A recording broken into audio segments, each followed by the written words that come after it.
행복한 안식일입니다, 성도 여러분. 그리고 또한 즐거운 명절이기도 하죠. 우리 기독교인과 관계가 없으면서도 관계가 있는 아주 요상한, 그러면서도 우리에게 흥미로운 명절인 크리스마스가 바로 오늘입니다. 오늘 크리스마스를 맞이해서 많은 성도들을 이곳에서 함께 뵙고 함께 말씀으로 은혜를 나눌 수 있게 되어서 아주 행복합니다. 오늘은 요한일서 4장 18절 말씀을 먼저 읽어드리기를 원합니다. 사랑 안에는 두려움이 없고 온전한 사랑이 두려움을 내어 쫓나니 두려우면은 형벌이 있음이라. 두려워하는 자는 사랑 안에서 온전히 이루지 못하였느니라. 물론 여기에 있는 사랑이라는 말씀은 하나님의 사랑이고 예수 그리스도의 사랑이겠죠. 우리가 그것을 얼마나 그 안에 거하느냐가 우리에게 얼마나 중요한가를 말해주는 것 같습니다. 성경 마가복음 4장 35절부터 41절에 보면은 예수 그리스도의 제자들이 예수님과 함께 밤 늦은 갈릴리 바다에서 배를 저어서 그 강 건너로, 바다 건너로, 호수 건너로 건너가는 모습을 볼 수 있습니다. 아마 나름 맑았겠죠. 별들도 반짝이고요. 제자들은 하루 종일 백성들을 위해서 어려움당하고 슬픔에 젖었던 그런 백성들을 위해서 하루 종일 분주히 일하셨던, 그래서 피곤하신 예수와 함께 갈릴리를 건너기 위해서 배에 타 있었습니다. 예수께서는 피곤하셨기 때문에 많이 졸리셨던 것 같아요.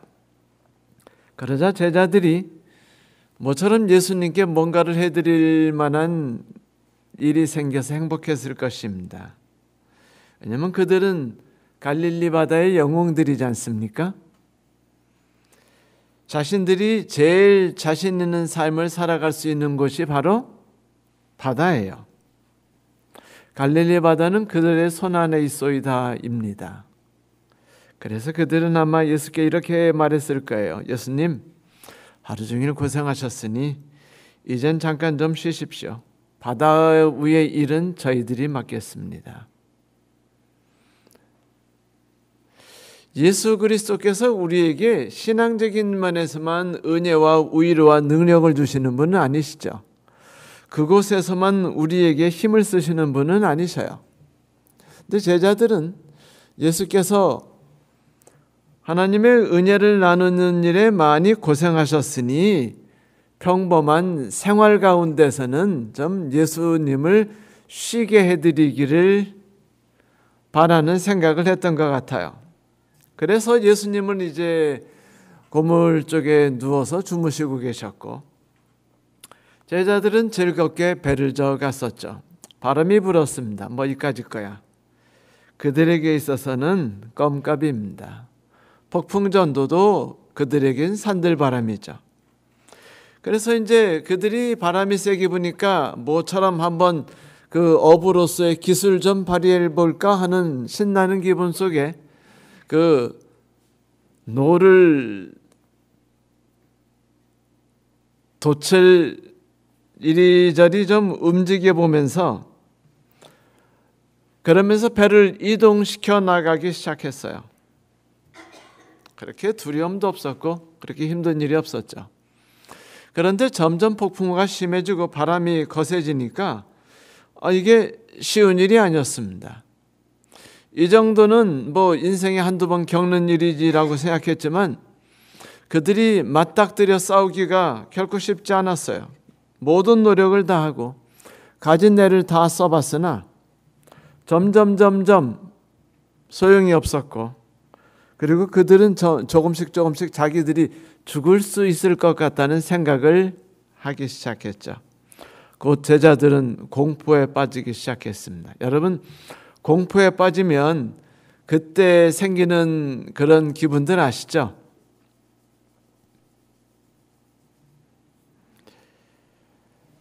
제가 제일 공포에 빠지는 생각이 하나 있는데 뭐냐면 그 집사람이 이혼하자고 어느 날 갑자기 그 폭탄선을 할까봐 그 생각을 하면은요 오금이저리면서 그 두려움에 빠집니다. 근데 사람이 두려움에 빠지면은요 정말 정신을 못 차려요. 그래서 성경 히브리서에도 그런 말이 있지 않습니까? 사람이 그 죽음에 대한 두려움을 갖고 있으면은 그 죽음이라는 두려움이 우리를 노예처럼 부리고 다닌다. 그래서 우리가 평정심을 잃죠. 평상시 같으면 가지고 수 있는 여유로운 마음들, 남을 이해할 수 있는 마음들, 그리고 상황을 잘 살펴보면서 그 삶을 컨트롤할 수 있는 모든 능력들을 다 잃어버려요. 공포에 빠지면 모든 평상시 할 수 있는 능력들을 다 사용하지 못하게 되는 법입니다. 제자들이 가졌던 두려움은 바로 그런 것이었던 것 같아요. 엄청난 두려움이었습니다. 죽을 것 같다는 생각이 드니까 어찌할 수 없었어요. 그런데 흥미로운 사실은요, 그들이 죽을 힘을 다해서, 아니 죽어가고 있다고 생각하고 이제는 죽음이다라고 생각하는 동안에 끝없이 애를 쓰면서도요, 죽어가기 직전까지 예수 그리스도께서 자신의 옆에 계시다는 생각은 하지 않았다는 사실입니다. 신기하죠? 근데 이게 인생이에요. 우리가 하루 종일 그 삶을 살아가고 저녁이 돼서 자리에 누워서 한번 가만히 생각해 보세요. 오늘 내가 바쁘게 살아가고 혹은 좌절감 속에 살아가고 혹은 분노 속에 살아갔을 수 있어요. 그런데 그 모든 힘겨운 삶 속에서 예수 그리스도께서 우리 곁에 계시고 우리에게 힘을 주신다는 사실들을 계속 느끼면서 살아가는 게 평상시 삶인가요? 대부분 그렇지 않죠. 우리는요, 예수를 느끼기 전에 먼저 좌절합니다. 예수를 쳐다보기 전에 먼저 분노해요. 먼저 쓰러져 봅니다. 문제를 하려고 애쓰다가 문제와 씨름하다가 예수께서 우리 곁에서 가만히 계시다는 사실을 잊고 나죠. 신기하게도 이 순간에도 예수께서는 고물에서 주무시고 계셨다고 말씀하셨어요. 아마 그들이 부르짖지 않았으면 다 같이 물속에 빠져 죽을 때도 주무셨을지 모르겠어요.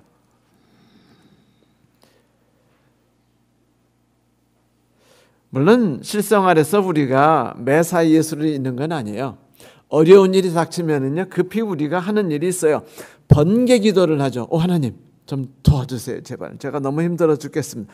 그리고는 눈을 뜨자마자 또 내가 언제 기도드렸냐는 듯이 그 문제를 어떻게 해결할까 막 정신이 빠지면은요, 두려움과 염려 속에서 막 머리는 쉬지 않고 빨리빨리 돌아가고 머리가 아프기 시작하고 염려와 분노가 우리를 덮었습니다. 근데 신기하게도 우리의 삶에 예수 그리스도가 쉽게 빠질 수 있다는 것이 이상하게 들릴 수 있지만 그거는 살아가는 모든 사람들의 삶에 자연스러운 것 같아요. 미국에서 어떤 심리학 교수님이 40명의 학생들을 대상으로 크리스마스와 관련된 단어 연상 테스트를 실시했답니다. 학생들은 크리스마스라는 얘기를 듣고 연상되는 단어를 썼어요. 그리고 선생님에게, 교수님에게 불러드렸습니다. 제일 먼저 나온 게 크리스마스 트리, 가시나무, 전나무, 선물, 네. 칠면조, 우리는 칠면조를 안 먹지만 휴일, 캐럴, 산타클로스 등이었는데 신기하게도 크리스마스가 생겨나게 된 주인공인 예수를 적어낸 학생은요, 40명 중에 한 명도 없었답니다. 크리스마스 때문에 모두가 행복해하고 모두 신나하고 오늘은 어디로 스키 타러 갈까 생각은 하긴 하는데 정작 예수 그리스도는 생각하지 않는 것이 우리가 살아가는 삶의 한 단면이라는 것이죠. 흥미로운 사실입니다. 제자들도 그랬어요.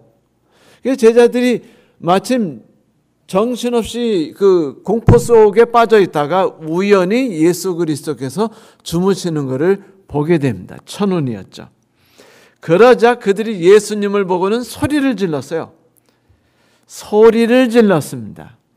그냥 점잖게 예수님 도와주세요. 아멘 하고 기도한 게 아니라 소리를 질렀다는 겁니다. 막 살려달라고, 막 구해달라고 예수님께 부르짖자 예수께서 일어나셔서 제자들을 꾸짖고는 바다를 향해서 말씀하셨죠. 잠잠하라. 그러자 곧 바다가 잠잠해졌습니다. 이 모습을 보면서 저는 제자들이 예수님을 주무시도록 한 것이 큰 잘못까지는 아니라고 생각해요. 어부가 바다를 건널 때 그들의 삶에 매일 같은 그냥 숨 쉬는 듯한 그런 삶을 살아갈 때 그때는 좀 예수님 별로 필요 없잖아요. 여러분 음식 만드실 때 그 어머니들 반찬 만들 때 예수님 오늘은 이 밥이 맛있게 되도록 도와주시옵시며 반찬을 우리 남편이 맛있게 먹을 수 있도록 좀 만들어 주세요. 기도하시고 반찬 만드시나요? 내가 잘하는 거는요 기도 안 해요. 그렇지 않습니까? 그런데 아멘이라고요? 그런데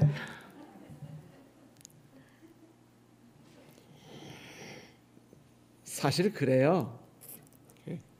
예수님만이 아니라 우리는 자주 우리만의 시간을 갖기를 바랄 때도 있어요. 물론 그럴 수도 있습니다. 예를 들면 결혼해가지고 3, 4년 되잖아요. 그러면은 한번 마음 놓고 놀고 싶은데 마누라가 눈 크게 뜨고서 쳐다보니까 그럴 수도 없고 그럴 때는 이래. 여보 처갓댁 가고 싶지 않아? 장모님 보고 싶지 않아? 용돈 드리고 내가 선물 사올 테니까 한번 다녀올 티요? 이렇게 말하는 거는요 처갓댁을 사랑해서가 아니에요. 여러분 속지 마세요.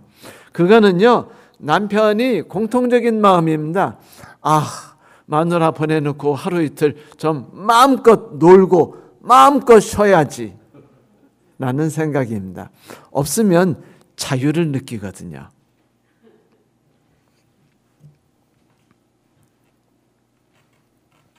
이 성경절의 의도는 우리가 안전하다고 생각하는 것, 아무런 문제가 없다고 생각하는 것이 언제나 위험과 두려움으로 우리를 엎어 누를 수 있는 장소라는 것을 말하는 것이에요. 여러분 하나님께서 왜 아브라함을 메소포타미아 지역에 풍요로운 농사를 짓는 천혜의 축복받은 땅에서 왜 가나안으로 보낸 줄 아세요? 축복받은 땅에서는요 그들이 농사 지면은요 언제나 농사가 잘 돼요. 그래가지고 농사 잘 졌으니까 막 곡식이 넘쳐 흐르고 이거 사고팔고 해가지고 집을 짓는 게 꿈이 되고요. 그렇죠? 그리고 요번에는 좀 현대 백화점에 가서 한 50만 원짜리 맛있는 식사하는 게 꿈이 될 수도 있는 게 인생입니다. 그런데 하나님께서는 그런 데서 살아가는 아브라함을요 어디로 내쳐버린 줄 아세요? 가나안으로 보내버리셨습니다. 아시다시피 가나안은요 농사를 지면은 원하는 만큼 그렇게 잘 나오는 데가 아니에요. 기껏 나오는 게 포도만 이렇게 우연히 잘 돼요. 땅은 거칠고 척박한데 지중해에서 나오는 이슬 때문에 포도가 되는 거예요. 비도 거의 안 내리죠. 그러다 보니까 모든 땅들이 왼수 같아요. 언제나 거칠고 황량하고 불편하고 짜증나는 것이기 때문에 사람들이요, 아브라함이 땅에서는요 뭐 의지할 게 없어요. 땅을 신뢰할 게 없습니다. 그러다 보니까 땅을 알아보면 뭐밖에 생각이 안 나요? 짜증밖에 생각이 안 납니다. 그래서 하나님이 그들을 축복받는 땅에서 저주받은 땅으로 옮겨주신 것은 그들이 저주받은 땅에 있어야만이 하나님을 바라보고 하나님을 경배하고 하나님을 우러러볼 수 있기 때문이에요. 회사에 하나님이 필요 없이 모든 일이 잘 되면은요, 점점 하나님께 간절히 매달리는 심정들이 줄어듭니다, 여러분. 그런데 그런 강렬하게 하나님을 만나고 눈물 속에 하나님을 만나고 고통 속에 하나님을 만나는 경험을 하지 않은 사람들은 진정 하나님의 매력을 느낄 수 없죠. 그런데 그리스도가 없는 삶이 우리들에게 있어서 일상화됐다는 것이 얼마나 재밌는지는요, 크리스마스를 빙자한 누가복음 4장에 있는 성경절을 돌려쳐서 재밌게 글을 쓴 어떤 분의 짤막한 글을 통해서 볼 수 있어요. 성경 누가복음 2장 8절부터 20절을 이용했어요. 그 지경에 목자들이 벽난로 옆에서 밤에 자기 양말을 지키더니 보라, 산타클로스가 곁에 서매 저희가 크게 무서워하는지라. 산타가 이르되 무서워 말라. 보라, 내가 온 백성에게 미칠 큰 기쁨의 좋은 소식을 너희에게 전하노라. 오늘날 이 동네에 너희를 위해 칠면제 축제가 열렸으니 케이크와 많은 선물이라. 너희가 가서 포장지에 쌓여 반짝이는 색공들과 불빛으로 장식된 추리에 누인 선물을 보리니 이것이 너희에게 표적이니라 하더니, 호련히 허다한 친구와 이웃이 그대와 함께 있어 그대를 찬송하여 가로되 이것은 내가 너무 원하였던 것이니 지극히 감사하다 하니라. 친구와 이웃들이 떠나 각기 집으로 가니 부부가 서로 말하되 여보 너무 어지러워 청소하기가 피곤하니 이대로 침대로 가서 주께서 우리에게 주신 바 이 값진 잠을 잡시다 하고 하나님께 찬송하여 가로되 하나님 1년에 한 번만의 크리스마스를 인해 감사합니다 하고 저희의 찬 침대로 가서 바라던 쉼을 청하더라.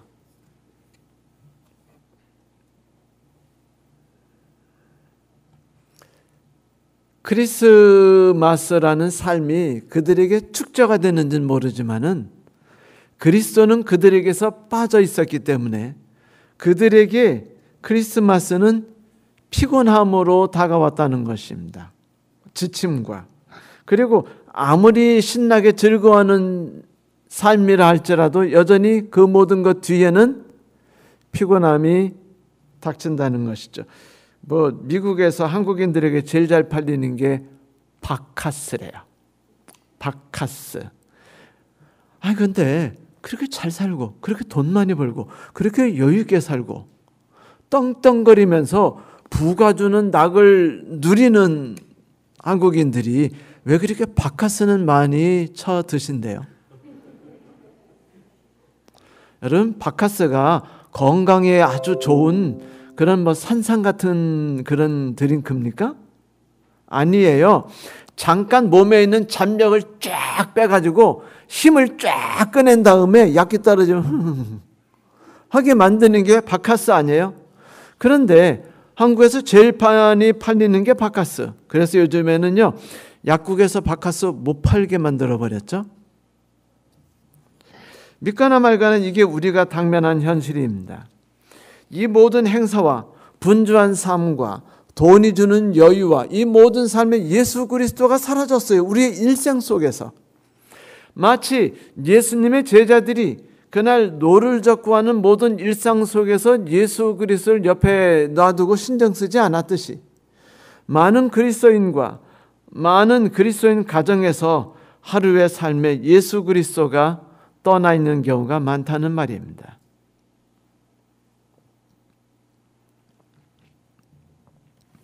다행히 그들은 예수를 받고 예수께 소리 질렀죠.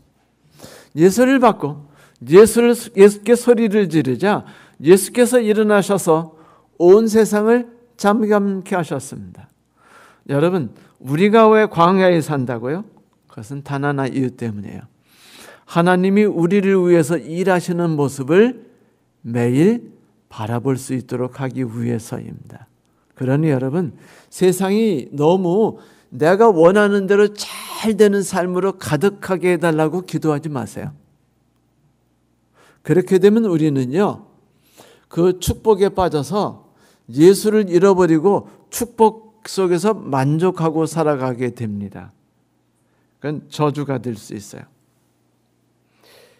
바쁜 삶에서 예수 그리스도를 우리가 거부할 수도 있지만은,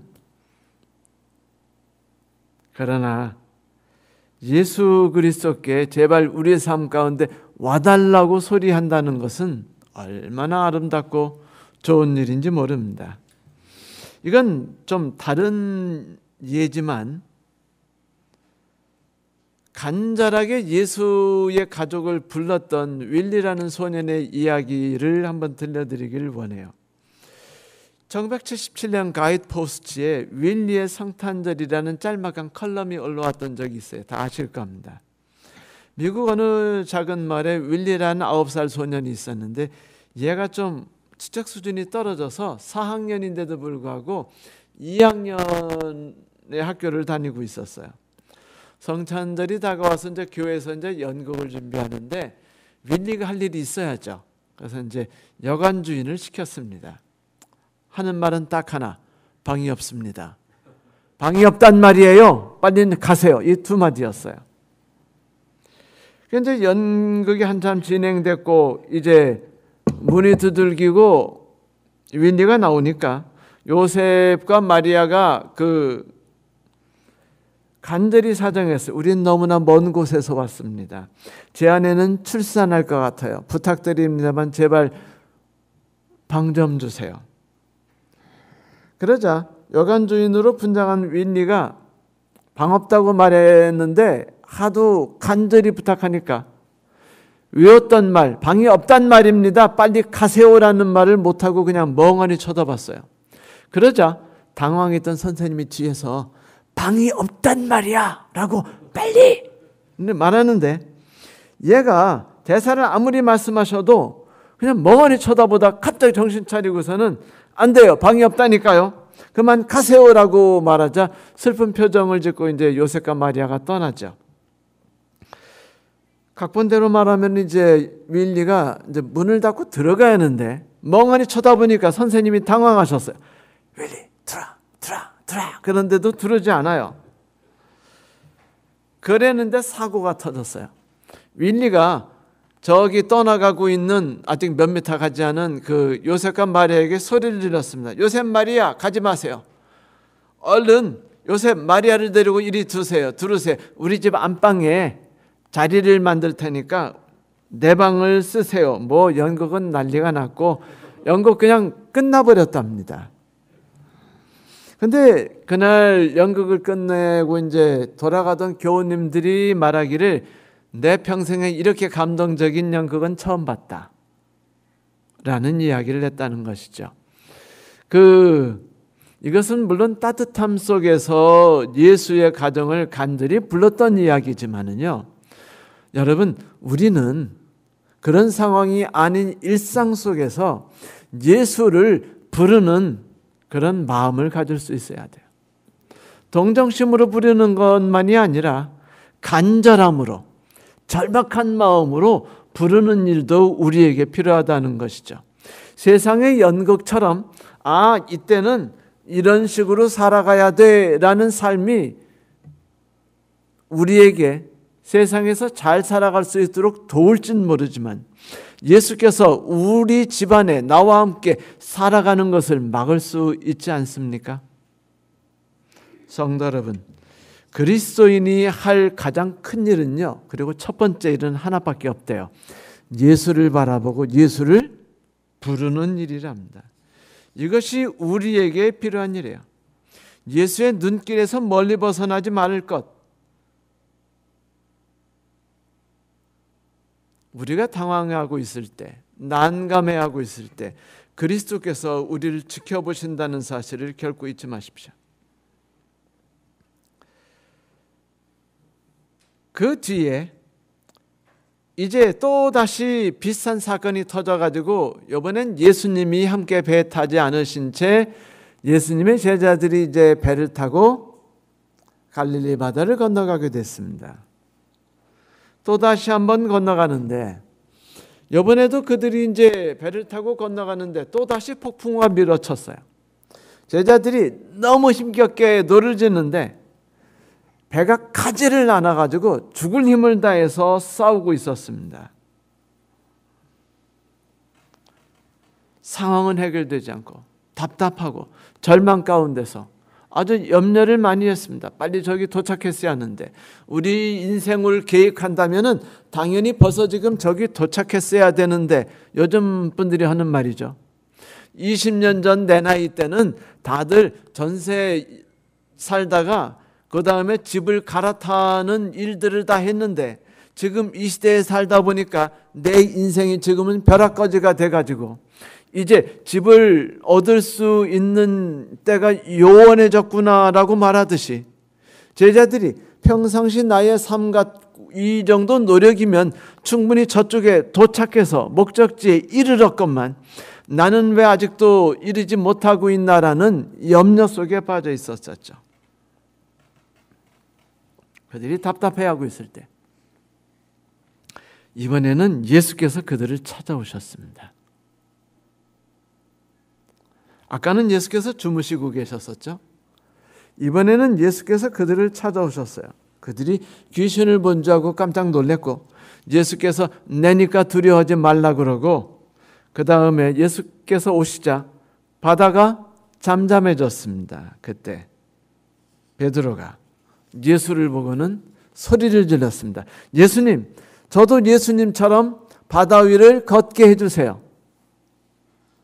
좀 더 나은 삶을 꿈꾸는 것이 인생이 뭐든지 갖고 있는 꿈 아닌가요? 오늘보다 내일이 더 나은 삶을 갖고, 이번에 전세를 산다면 다음에 집을 얻기를 바라는 건 인지상정이에요. 베드로도 친구들과 동일한 삶이 아니라 더 나은 삶을 꿈꿨어요. 그래서 그 나은 삶은 예수님처럼 바다를 걷는 것이었습니다. 그래서 예수의 허락을 받고 바다를 걸었죠. 그런데 바다를 걸으면서 예수를 바라보고 걷다 보니까 괜히 촌티가 나는 것 같아요. 그렇죠?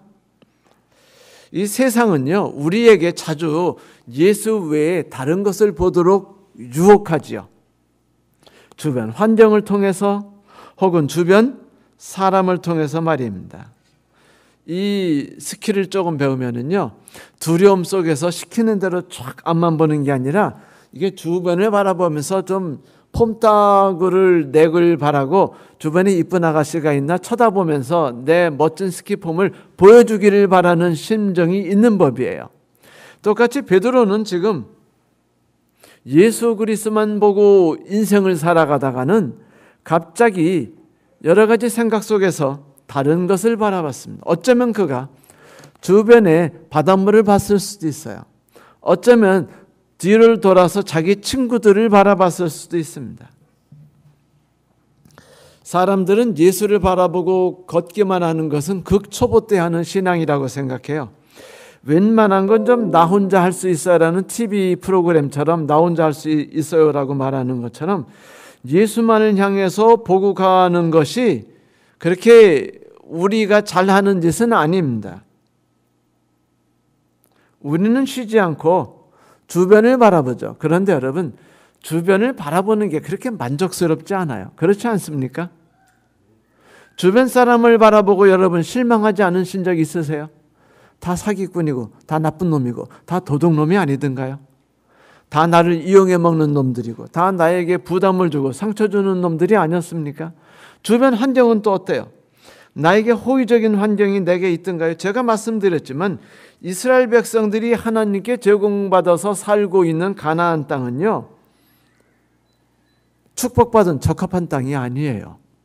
오대를 보든지 사망의 음침한 골짜기든지 오대를 보든지 황량한 땅일 뿐이에요. 그러므로 그런 것을 바라보다 보면 금방 어떤 생각이 들어요? 피곤해집니다. 지쳐요. 두려워집니다. 내가 꾸고 있는 인생의 꿈들이 제대로 이루어지지 않을 수 있다는 불만이 생기고 두려움이 생기기 시작합니다. 주변 사람을 바라보는 것도 동일해요. 우리가 언제 주변 사람들을 바라보죠? 첫째는 자랑하고 싶거나 내 자신이 멋진 것을 좀 드러내고 싶은, 인정받고 싶은 때문입니다. 두 번째는요, 누군가를 의지하고 살아가고 싶기 때문이에요. 그러나 여러분, 하나님이 주신 가나안 땅이 황폐한 땅이었던 것처럼 하나님이 우리 주변에 주신 우리 인간들도 황폐한 사람들이에요. 우리 주변의 그리스도인들이 우리에게 위로와 용기와 희망을 줄 거라고 믿지 마세요. 아무 그리스도인도 우리에게 용기와 희망을 주는 그리스도인들은 없습니다. 다 상처만 줘요. 다 고통만 주는 법입니다. 그게 인생이에요. 예수 그리스도를 바라보지 않고 주변을 바라본다는 것은 그게 환경을 바라보았던, 그것이 동료 제자들을 바라보았던, 언제든지 그것은요 우리의 삶을 물속에 빠뜨릴 뿐입니다. 왜 물속에 빠졌어요? 평정심을 잃었기 때문이 아닙니까? 두려움 때문이 아니었어요? 불만 때문이 아니었나요? 예수 그리스도에게서 눈을 돌렸기 때문이 아닙니까? 그러니까 주변 사방의 모든 것들이 나를 억누른다고 느꼈기 때문이 아닌가요? 그게 우리가 세상을 살아가는 삶입니다. 여러분, 주변 환경과 주변의 그리스도인 혹은 우리가 신뢰하고 싶은 이웃 사람들을 바라본다는 건 언제든지 100% 좌절과 100% 두려움과 100% 서러움과 100% 경멸과 정죄와 분노에 빠지게 만들어요. 그 외의 것은 없습니다. 제가 학생 때 신현철 교수님이라는 분이 계셨는데 우리가 존경하는 분인데 그분이 이런 말씀하신 적이 있어요. 이 세상에는 우리가 믿을 만한 사람은 하나도 없다. 사람을 믿어서는 안 된다. 그때 우리는요 그리스도인답게 이렇게 생각했어요. 저 교수님 이상한 신앙하고 계시네. 사람이 사람을 믿지 않고 살아가면 그러면 무엇을 믿고 살아간단 말이야. 근데 제 나이가 60이 넘어서 그분 말씀은 100% 진리였구나라고 생각했어요. 믿을 사람은 없어요. 의지할 사람은요 사람 속에서는 없습니다. 우리가 사람을 신뢰하려고 바라보는 순간 우리는 상처를 받아요. 의지하려고 사람을 바라보는 순간 우리는 그 사람에게서부터 상처를 받습니다. 시어머니에게 상처를 받고 시아버지에게 상처를 받고 남편에게 상처를 받고 그리고 목사님에게 상처를 받고 교인님에게 상처받고 장로님에게 상처받고 집사님에게 상처를 받아요. 그것은 그들이 나빠서가 아니에요. 그건 당연한 사실입니다. 아니 어디 시편에 사망의 음침한 골짜기가 없다고 말하던가요? 아니에요. 사망의 음침한 골짜기는 그냥 있었어요. 이전에도 있었고 지금도 있고 내일도 있을 겁니다. 사망의 음침한 골짜기 같은 소위 말하는 그 더러운 사람들도요. 어제도 있었고 오늘도 있고 내일도 있어요. 내 아들이 그럴 수 있고 내 남편이 그럴 수 있으며 같은 교인이 그럴 수 있다고 말하지 않습니까? 그래서 사람들이 그래요. 주변 환경을 보면 생각나는 건 하나입니다. 왜 나의 삶은 이렇게도 지질이 궁상 저주로 가득할까? 그래서 우리 어머니들이 항상 말하는 게 아이고 내 팔자야라고 말하는 겁니다. 그런데 당연하죠. 저주가 올 수밖에 없어요. 아니 목자를 바라보면은요. 사망의 음침한 골짜기에서 해를 두려워하지 않는 것을 배워요. 목자만을 바라보면 두려움이 없습니다. 만족함만 있죠. 주변 환경을 봤으니까 바보가 된 거예요. 주변 환경을 봤으니까 세상이 어쩜 저럴 수 있어. 저게 인간이야 라고 생각하는 생각이 우리를 지배하게 되는 겁니다. 그러니까 속상한 거예요. 남편하고 살 때 여러분 당연히 그런 거 뻔하지 않아요? 인도하시는 하나님을 보십시오. 남편 옆에 살 땐 이렇게 생각하시면 마음이 편해져요. 아, 사망의 음침한 골짜기에 다닐지라도 해를 두려 않을 것은. 남편이 사망의 음침한 골짜기로 생각하시면 마음 편해집니다. 주제는요, 예수 그리스도예요. 세상 사람을 의지하고 믿으라고 존재하는 사람이 아니에요. 여러분, 사무엘을 보세요. 사무엘이 엘리 대제사장이 자녀들이 파멸에 빠지는 걸 보고서요, 나는 자녀를 저렇게 키우지 말아야지라고 생각했겠죠? 엘리가 목이 부러져 죽었지 않습니까? 자녀 교육 잘못시켜서. 여러분, 사무엘도요, 똑같은 죄에 빠졌어요. 사무엘 자식들이 잘났던가요? 아니에요. 다 형편없는 놈들이었습니다. 아주 인간 개차반들이었어요. 똑같아요. 사무엘이라고 자녀 교육 잘 시킨 거 하나도 없습니다. 다윗 자녀 교육 엉망진창이었어요. 아브라함 자녀 교육 잘못 시켰지 않습니까? 이삭 자녀 교육 잘못 시켰. 이게 인간이에요. 이게 우리의 삶입니다. 그러니 여러분 그냥 사무엘 생각하세요. 이게 인간이구나. 너무 기대하지 마세요. 기대하니까 실망하는 겁니다. 기대하니까 좌절하는 거예요. 기대하니까 분노하는 겁니다. 사람들은 다 기준치를 둬요. 남편이면 나에게 이런 정도는 하겠지. 남편이면 당연히 생일날 나에게 반짝이는 금반지 하나를 갖다 주고 케이크를 갖다 주면서 여보 난 당신밖에 없어라고 말하겠지라고 생각하니까 속상한 겁니다. 왜냐하면 안 해줬거든요. 깜빡. 물론 저는 좀 심한 축에 들기도 했지만 베드로는 물에 빠지지 않을 수 있었습니다. 그가 바다 위를 걷는 건요, 여러분, 하나님의 은혜로 걷는 것이었지 자기의 능력으로 걷는 거 아니었지 않습니까? 처음부터. 그러면 왜 환경을 보나요? 왜 이웃 사람들을 봅니까? 그 주변 환경이나 주변 이웃 사람들로 인해서 내가 바다를 걷는 건 아니지 않습니까? 그렇지 않나요? 내가 바다 위를 걷는 건 오로지 하나님의 은혜였고 오로지 하나님을 바라봤기 때문에 바다 위를 걷지 않았습니까? 그렇게 바다 위를 쭉 걷다가 그냥 하늘에 쭉 들어가면 되는 거 아닙니까? 그런데 베드로가 빠져버렸어요.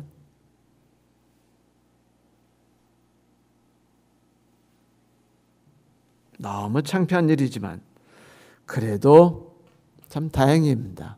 왜냐하면 예수가 주변에 있으셨기 때문이죠. 성도 여러분, 신앙의 위기를 맞기 싶으시면은요, 주변 환경을 바라보세요. 그리고 주변 사람들을 바라보세요. 목사를 바라보세요. 그러면 승질 빵 날 겁니다. 장로를 바라보세요. 승질 빵 날 겁니다. 그리고 신앙 때려치고 싶은 생각이 들 거예요. 그래요. 그리고 그때가 항상 우리가 물에 빠지는 순간입니다. 그런데 물에 빠져도 염려하지 마세요. 왜냐하면 예수가 계시잖아요. 베드로가 물에 빠지자마자 첫 번째 든 생각이 뭐였는 줄 아세요? 주변을 바라보는 거였나요? 친구를 바라보는 것이었나요? 아니에요. 예수를 바라보는 것이었습니다. 그리고 다시 소리치는 것이었어요. 아까 처음 바라봤던 것처럼 다시 바라보고 소리쳤어요. 주여 나를 구원하여 주시옵소서. 불평할 시간이 없었죠. 아, 하나님은 왜 내게 이런 어려움을 주시는 거야? 그런 고통을 부르질 시간도 없었습니다. 그는 소리를 질렀죠. 오 하나님 도와주세요.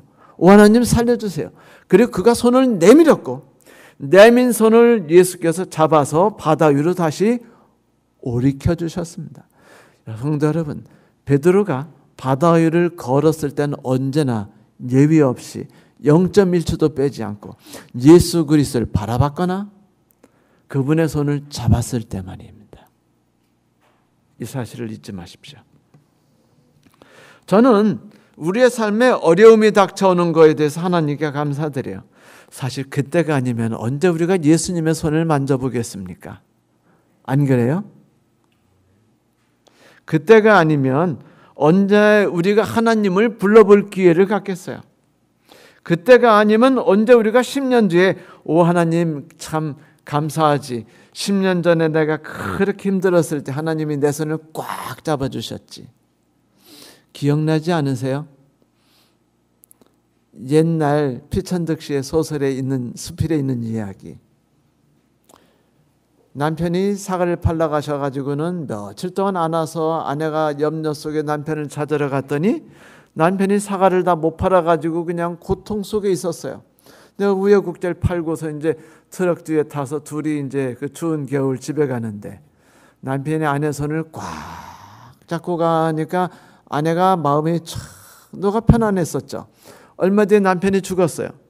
그리고 아내가 자녀를 잘 키우면서 힘있게 살아갔었는데 그 아내가 한 말이 그거였어요. 남편이 내 손을 꽉 잡아줬던 것이 내게 언제나 힘이 되었다.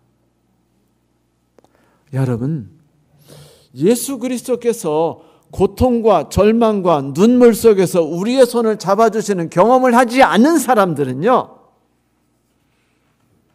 하나님이 나를 구원하셨다는 것이 어떤 것인지를 알지 못해요. 그러니까 고통 속에 빠져 있다는 것을 너무 저주라고 생각하지 마세요. 그것 때문에 우리는 예수께서 내 손을 잡아주셨다는 것을 인해서 행복해할 수 있는 사람들입니다.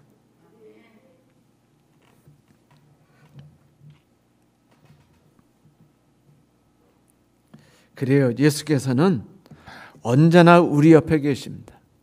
우리가 그분만 바라보기만 하면, 그분께 소리만 지르면 언제나 우리 손을 잡고 함께 바다 위를 걸을 수 있도록 준비하고 계시죠. 성도 여러분, 우리를 모든 두려움으로부터 자유롭게 해주기 위해서 예수께서 이 땅에 오셨다는 사실을 아시죠? 그분이 우리에게 항상 이렇게 말씀하십니다. 나는 너와 같이 사람이 됐었어. 네 고통과 네 슬픔은 내가 다 잘 알지.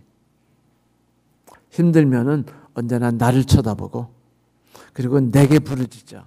그러면 너의 손을 잡고 내가 바다 위를 걷게 해주마. 여러분, 폭풍우가 마주치면은요, 맞서서 싸우느라고 온 몸의 힘을 다 빼고 분노와 좌절과 염려로 우리 몸을 좀먹게 하지 마세요. 왜 우리가 자주 아픕니까? 그게 다 분노와 좌절과 염려 때문이 아닌가요? 그 모든 것을 해결하는 방법 하나밖에 없어요.